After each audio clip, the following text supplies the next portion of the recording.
మాస్టర్‌తో మాట మంతి కార్యక్రమానికి స్వాగతం. నేను మీ మాస్టర్ దుర్గాప్రసాద్.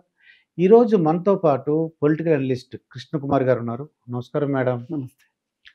టీడీపీ ఆవిర్భవించి అంటే సుమారు 42 సంవత్సరాలు పూర్తి చేసుకుందండి ఆ పార్టీ పుట్టి. కానీ కొన్నిసార్లు ఓడిపోయింది. కానీ అధికారంలో ఉంది. అయినా సరే ఇంకా కంటిన్యూ అవుతుంది. కానీ బీఆర్ఎస్ ప్రభుత్వం మేడం తెలంగాణలో 10 ఇయర్స్ పరిపాలించింది. ఇప్పుడు చూస్తుంటే మొత్తం నాయకులు బీఆర్ఎస్‌లోంచి, టీఆర్ఎస్‌లోంచి నాయకులందరూ కూడా కాంగ్రెస్‌లోకి వెళ్ళిపోతున్నారు. లేక కొంతమంది బీజేపీలోకి వెళ్తున్నారండి. చూడడానికి ఏమనిపిస్తుందంటే బీఆర్ఎస్ ఏమైనా కాంగ్రెస్‌లో విలీనమైపోతుందా? అలా దానికి ఇంక పుట్టగతులు ఉండవా? ఇంకా అది ఇంకా రావటం కష్టమా అనిపిస్తుంది నాకు. దీన్ని ఎలా చూస్తారంటారు? అంటే మౌలికంగా తెలుగుదేశానికి, బీఆర్ఎస్ పార్టీకి తేడా ఉందండి. హ్మ్. అదేంటి అంటే, తెలుగుదేశం పార్టీ 42 సంవత్సరాలైన సందర్భంగా కొంతమంది ఆ పార్టీ పుట్టినప్పుడు రాజకీయ నాయకులుగా పుట్టారు. ఆ పార్టీలో డెవలప్ అయ్యారు రాజకీయ నాయకులుగా. అలా డెవలప్ అయిన నాయకులు కాంగ్రెస్‌లోకెళ్లారు, ఇప్పుడు బీజేపీ పార్టీకెళ్లారు. అట్లా రకరకాలుగా వెళ్లారు. అలాగే దానిలో పుట్టిన నాయకులు చాలామంది ఇక్కడ బీఆర్ఎస్‌లో కూడా చేరారు. ఇప్పుడు టీఆర్ఎస్. ముఖ్యమంత్రి కూడా అయ్యారు కదండీ రేవంత్ అదే. రెడ్డి. అవును. టీఆర్ఎస్‌లో. ఆ! అసలు బీఆర్ఎస్ అనే మాట లేదులెండి. హ్మ్. అయిపోయిందది. ఎప్పుడో పాపం పురిట్లోనే సందు కొట్టింది దానికి. టీఆర్ఎస్‌లో వచ్చిన వాళ్ళున్నారు.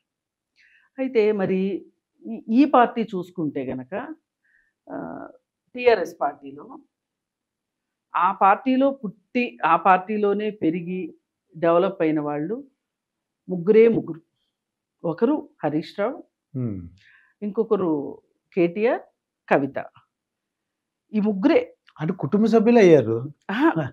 కుటుంబ సభ్యులు గానివ్వండి, బయటి వాళ్ళు గానివ్వండి. హ్మ్. వాళ్ళు ముగ్గురే ఆ పార్టీలో పుట్టింది.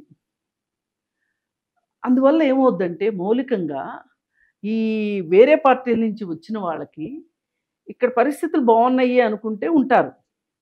బెల్లం చుట్టూ ఈగల్లాగా. హ్మ్.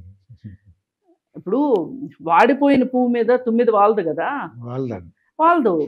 హ్మ్. దాంట్లో తుమ్ తేనె ఉండదు ఇంకా. తుమ్మెదకు కూడా తెలుసు. అట్లాగే హ్మ్. వీళ్ళు కూడా రాజకీయ నాయకులు, నేను పాపం ఒక చిన్న శ్రమ చేసే ఒక చిన్న ఈగతో పోల్చాను గానీ పాపం హ్మ్. తూనీగతోటి. అవి చాలా గొప్పయి. హ్మ్. అవి చాలా అవే. అవి చాలా గొప్పవి. అవి చాలా కష్టపడతాయి. హ్మ్. వీళ్ళు అలా కాదు. వీళ్ళు కష్టపడరు. హ్మ్. ప్రజల కోసం పని చేయరు. పార్టీ కోసం పని చేయరు. వాళ్ళ సొంతానికే పని చేసుకునే వీళ్ళు స్వార్థపరులు. అత్యంత స్వార్థపరులు మాత్రమే. హ్మ్. ఎక్కడ ఏ పార్టీ పచ్చగా ఉంటే ఆ పార్టీలోకెళ్ళే మనుషులు వీళ్ళు. ఏది ఇప్పుడు టీఆర్ఎస్‌లో మిగిలున్న వాళ్ళందరూ. ఓకే.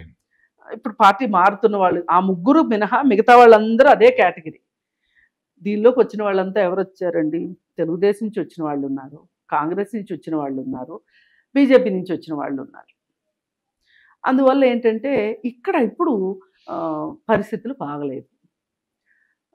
సాక్షాత్తు అధినేత మౌనం వీడట్లేదు.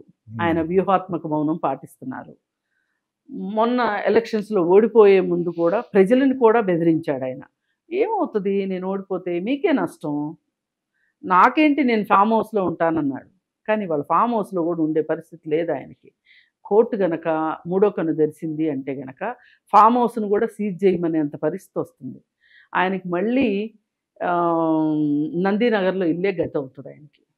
హ్మ్. అదేదో సినిమాలో గుర్తు రావట్లేదు పేరు. హ్మ్. బ్రహ్మానందం 2,00,000తోటి వేరే దేశం వెళ్లి బాగా డబ్బులు అత్తారింటికి దారేదనుకుంటాండి. అత్తారింటికి అత్తారింటికి దారేది. దారేది. వేరే దేశం వెళ్లి బాగా డబ్బులు సంపాదించుకొనొచ్చాడు. ఆయన ఎవరు అడిగినా 2,00,000 ఇస్తా ఉంటాడు. హ్మ్. అట్లా 2 అనేది అయిపోద్ది. ఆయనకి చివరికి మొత్తం అంతా అయిపోయేసరికి సడెన్‌గా టీవీ చూస్తుంటే పలానా ఆయన బంగారు గనులన్నీ సీజ్ చేసేశారు. అంటే ఆయన ఎవరికో ఇద్దామని ఓ 2,00,000 చేతిలో పట్టుకొని ఉంటాడు. హ్మ్. అవే మిగులుతాయి. అట్లాగే ఇప్పుడు ఇవాళ కేసీఆర్‌కి ఫార్మ్ హౌస్ పోయింది, ప్రగతి భవన్ పోయింది, అన్నీ పోయినాయి. మళ్ళీ చివరికి ఆ పాత ఇల్లు మిగిలింది. మిగతా ఆస్తులన్నీ కూడా ఎక్కడ, ఎప్పుడు, ఎలా ఉంటాయో ఎవరికీ తెలియని అగమ్య గోచర పరిస్థితిలో ఇవాళ ఆయనున్నాడు. హ్మ్. మరి ఆయన పరిస్థితి అలా ఉన్నప్పుడు ఆ పార్టీలో వేరే వేరే పార్టీల నుంచి వచ్చి చేరిన వాళ్ళు ఎందుకుంటారు చెప్పండి. అది ఆ, ఇప్పుడు వీళ్ళు చాలా లబలబలాడిపోతున్నాడు ఆ, కేటీఆర్. ఆ. ఎట్లా వెళ్ళిపోతారు మీరు, ఎట్లా వెళ్ళిపోతారు మీరు అని వాళ్ళు చెప్తారు. ఎట్లొచ్చామో అట్లా వెళ్తామంటారు. అంతే కదండి. అవును, ఎట్లొచ్చారో అట్లా వెళ్తారు. అది నీకు మా ఇంటికి రావడానికి దారెట్టా తెలిసింది అంటే, మా మా ఇంట్లోంచి వెళ్ళడానికి నీకు దారెట్టా తెలిసింది అని అంటే, రావడానికి ఎట్లా దారి తెలిసిందో పోవడానికి కూడా అదే దారి. అదే దారి. ఇప్పుడు కడియం శ్రీహరి ఉన్నాడు. ఉమ్.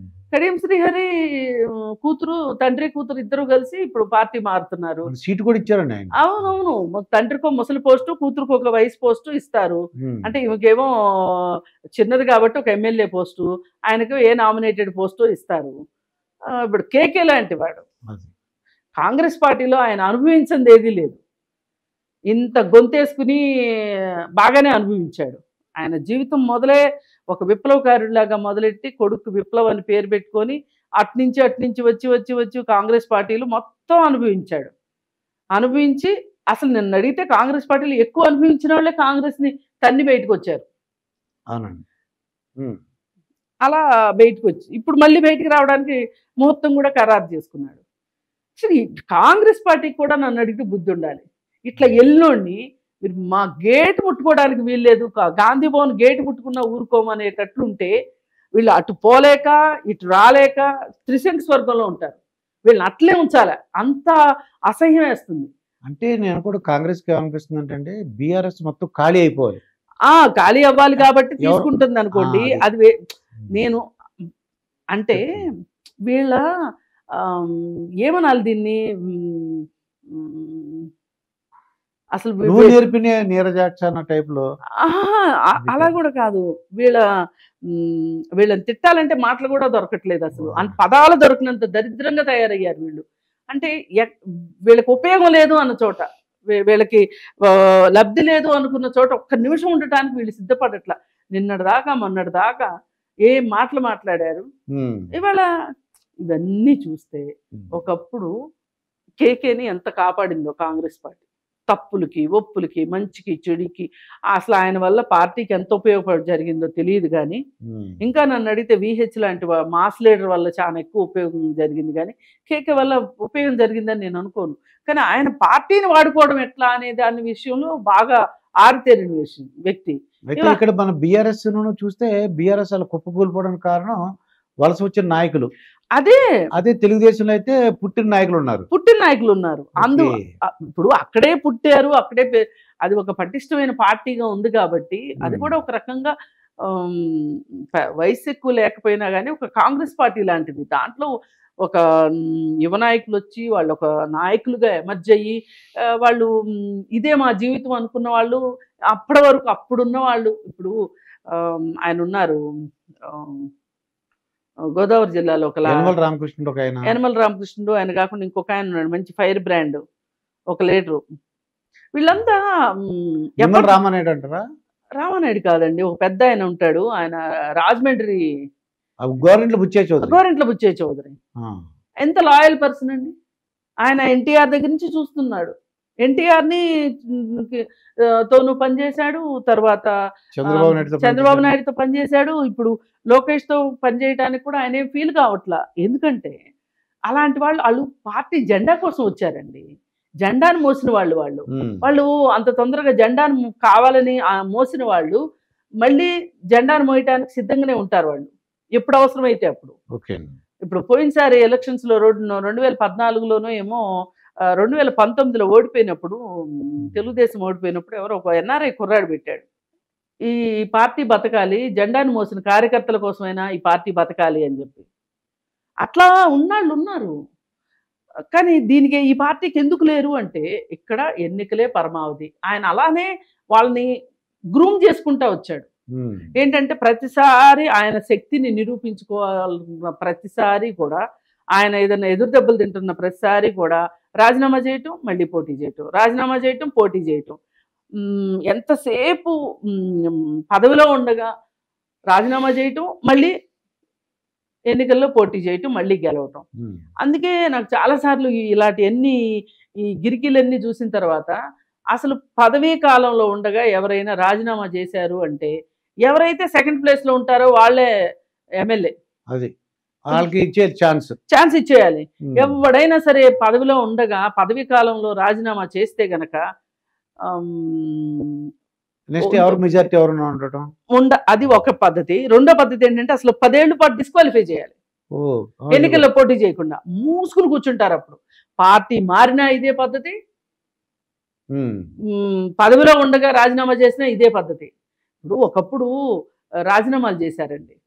ఎప్పుడు విశాఖ ఉక్కు ఆంధ్రుల హక్కు కోసం కమ్యూనిస్ట్ నాయకులు బోల్డ్ మంది, కమ్యూనిస్ట్ నాయకులు చాలా మంది ఎమ్మెల్యే పదవికి రాజీనామా చేశారు.